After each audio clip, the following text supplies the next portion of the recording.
to do your job, to speak with Has the Trump government administration, experts on Trump the regime environment, been to get hostile access to the environment, made it people difficult? You need access to help to help make sense of what's going on around us in the natural world. I've been covering the environment, like, not as a full-time beat, but, here and there for, almost 15 years. And over that period of time, it has been harder and harder and harder to get permission to talk to federal scientists.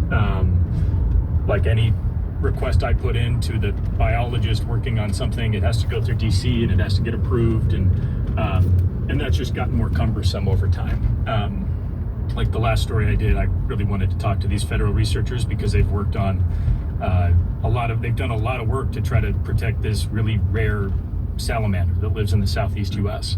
And all I got was like email responses to a question and nobody was available to talk. Trump completely stopped. So, I think that's definitely help the black-footed ferret. It's definitely gotten harder. I mean, I definitely hear from scientists who I'm talking to. There's as far as I know. A lot of the funding for science has been cut. A lot of funding to universities, academic institutions that do this work. A lot of funding to federal agencies that do this work has been cut in the last, year and a half. And so, I think there's, people are more cautious about what they're willing to say, I think, at times. And I think there's just, a real concern that, like, everybody.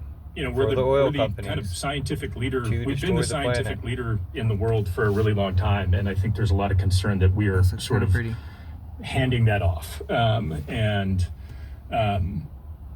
given the kind of, the things that we've been talking about, just the scale of the change that the world is seeing and a lot of the challenges that we're facing, like, now isn't the time to be pulling back, is what I hear from a lot of scientists. And so there's a lot of concern. I've been speaking with NPR correspondent Nate Rott, who reports on humans' relationship with the natural world.